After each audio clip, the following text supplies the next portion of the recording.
પ્રભુની પાસે આવીને કહ્યું કે મહારાજ રાવણ નહીં માને, યુદ્ધ અનિવાર્ય છે.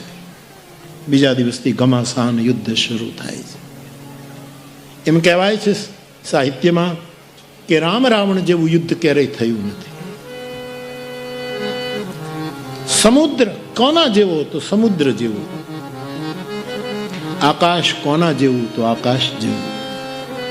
રામ રાવણનું યુદ્ધ કોના જેવું કે રામ રાવણના યુદ્ધ જેવું. આવું વિરલ યુદ્ધ થયું છે. નિશ્ચર કી સલરાઈ બર નિશી વિવિધ પ્રકાર, કુંભકર્ણ ઘનનાદ કર બલ પૌરુષ સંકાર. એક પછી એક રાક્ષસો વીર ગતિને પામે છે. કુંભકર્ણને વીર ગતિ મળી. મેઘનાદ ઇન્દ્રજીને પણ નિર્વાણ પદ પ્રાપ્ત થયું.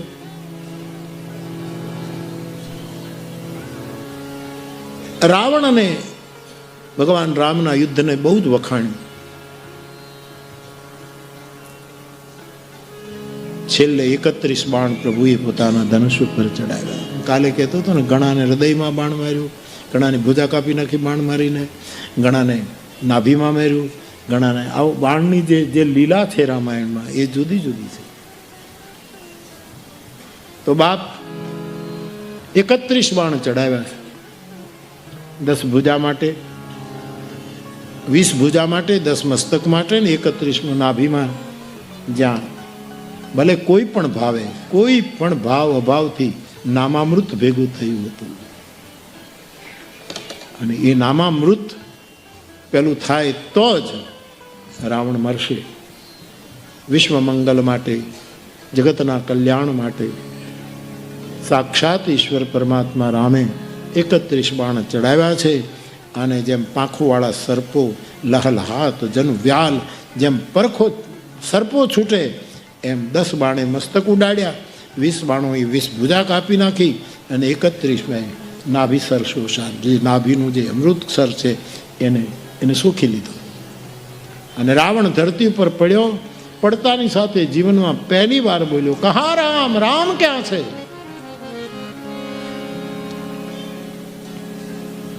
અને ધરતી ઉપર પડ્યો છે. પ્રભુ દોડીને પાસે ગયા. રાવણનું તેજ પ્રભુના ચહેરામાં સમાવિષ્ટ થયું. આ બાજુ દેવતાઓએ જય જયકાર કર્યો છે. મંદોદરીએ આવ્યા છે. મંદોદરીએ જોયું દશાનન આવી રીતે નિર્માણ થયું. મંદોદરી પોતાના પતિને જોઈને બોલ્યા છે, આ જન્મ તમારું પાપમાં વીત્યું છે, અને છતાંય આ પરમ તત્વએ તમને નિર્વાણ આપ્યું. હું વારંવાર રામને પ્રણામ કરું છું. વિભીષણને કહ્યું, તમારા ભાઈનો સંસ્કાર કરો.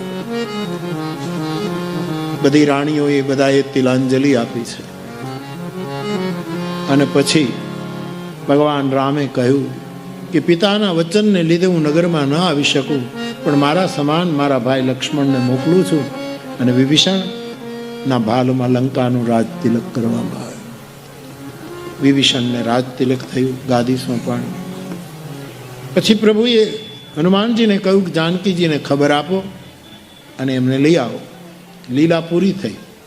એ અગ્નિમાં સમાયેલા છે મૂળ રૂપે. હવે એને પાછા અગ્નિમાંથી આપણે પ્રાપ્ત કરીએ. હનુમાનજી ગયા, માને લઈ આવ્યા. પ્રભુએ કહ્યું કે દેવી, મૂળ સ્વરૂપ તો આપનું અગ્નિમાં છે. તેથી અગ્નિ પ્રગટાયો અને પ્રતિબિંબ માયારૂપ જે કંઈ હતું એ અગ્નિમાં બળી ગયું અને મૂળ જાનકી પ્રગટ થયા છે. પ્રભુની બાજુમાં વિરાજમાન થયા છે. વિભીષણે સેવા કરી, વસ્ત્ર અલંકાર ફેંક્યા. ઇન્દ્ર પણ આવ્યો છે, અમૃતની વર્ષા કરી. અને રામાકાર મન જેના થઈ ગયા હતા એ રાક્ષસો તો નિર્વાણ પામ્યા, એટલે એને ફરીને ન આવવું પડે. પણ સીતારામના દર્શનના હેતુથી અથવા તો રામની આગળની લીલાના સાક્ષી બનવાના હેતુથી જે મૃતક થયા હતા એને ઇન્દ્ર દ્વારા અમૃતની વૃષ્ટિએ પાછા જીવિત કર્યા છે. કેવું યુદ્ધ છે! માર્યા બધાને પાછા જીવતા કરી નાખ્યા સાહેબ. અત્યારે બધી મારવામાં જ આવે છે, કોઈને જીવતા કરતા જ નથી. આવું અદભુત હતું, જીવન યુદ્ધ હતું જેમાં પાછું જીવન મળે છે. હવે ભગવાને કહ્યું કે હું બેઠો છું લંકામાં, પરંતુ મન અયોધ્યા ગયું છે.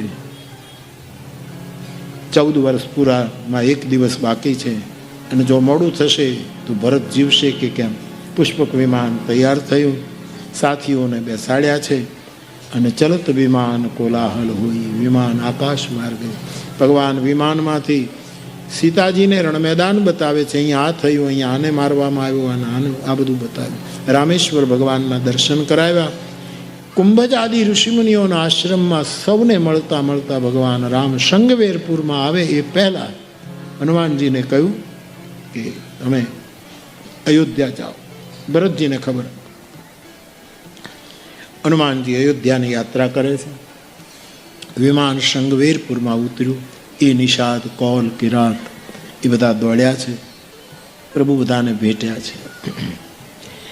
લંકાકાંડને પૂરો કરી અને ગોસ્વામીજી ઉત્તરકાંડમાં અયોધ્યાની વિરહ વ્યથાનું વર્ણન કરે છે.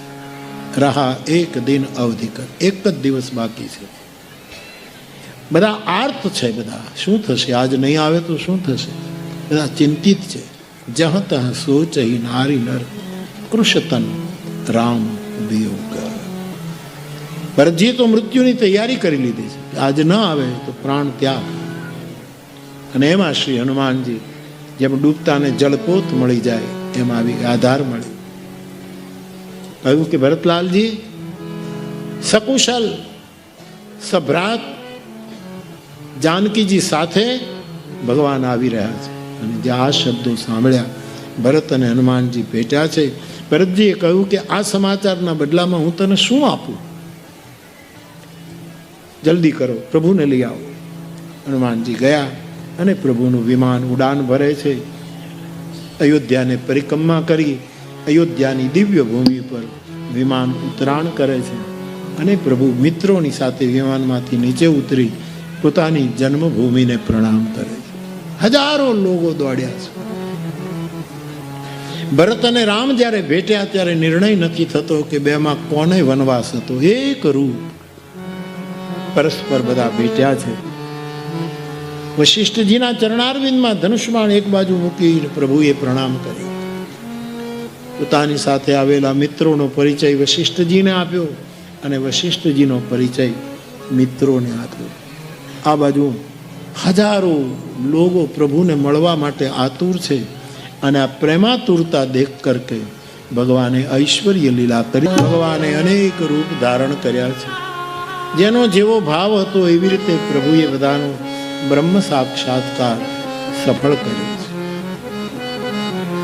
સૌથી પહેલા પ્રભુ અયોધ્યામાં કઈ માને મહેલે ગયા. માના સંકોચને ગ્લાનીનું નિવારણ કર્યું. પછી નિજ મંદિર આવ્યા. સુમિત્રા, કઈ કૌશલ્યા બધાની આંખમાં આંસુ. જાનકીજીને જોઈને બધા વિશેષ દુઃખી થયા. બધા મળ્યા છે.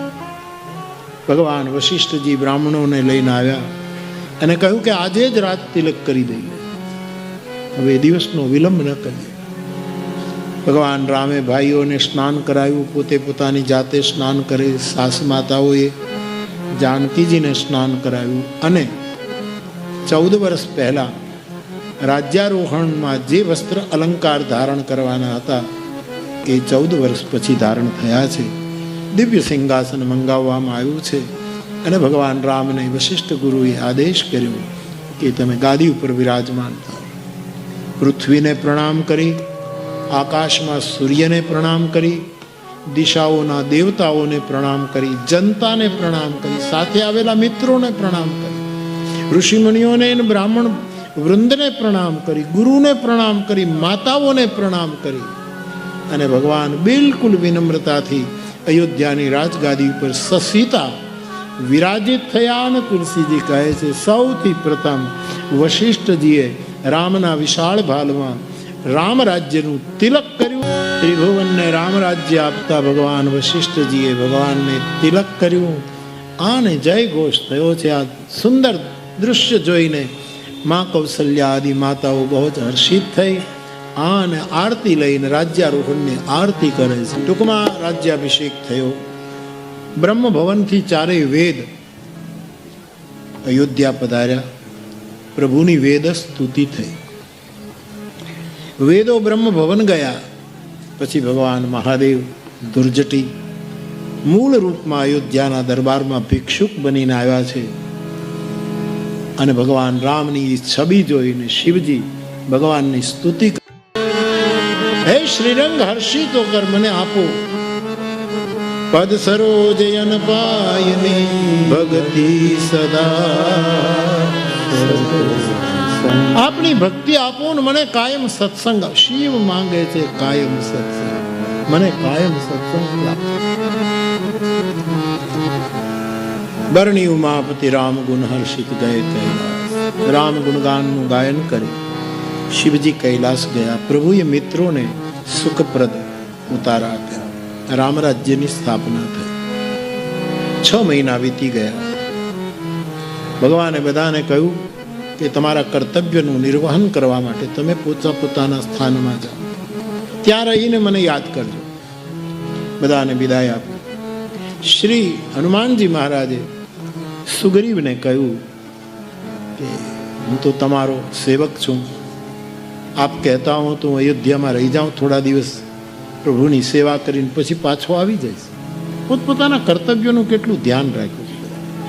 અને સુગ્રીવે કહ્યું કે તમે પુણ્ય પુંજ છો, અમારા પુણ્ય ખલાસ થયા એટલે અમારે પાછું સંસારમાં જવું પડે છે, પણ એ પુણ્ય પુંજ પવનકુમાર તમે કાયમ હવે રામની સેવામાં રહેજો.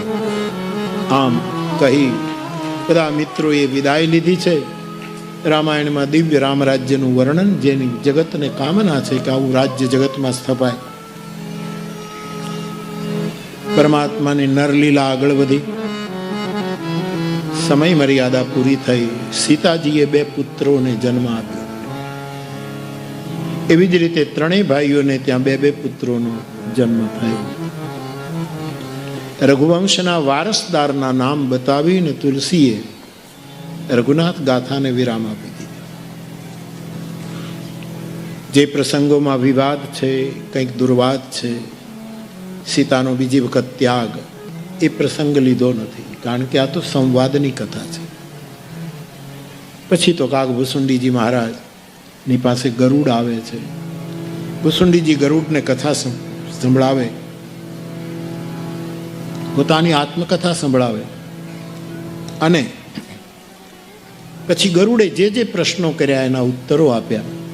છેલ્લે ગરુડે 7 પ્રશ્નો પૂછ્યા અને કાગભૂસુંડીજીએ 7 પ્રશ્નોના જવાબ આપ્યા છે.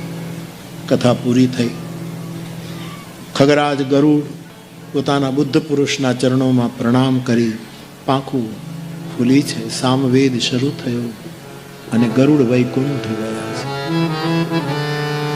કથા ઉર્ધ્વ ગમન કરવાની છે. જ્યાં હોઈએ ત્યાંથી લિફ્ટ કરી દે.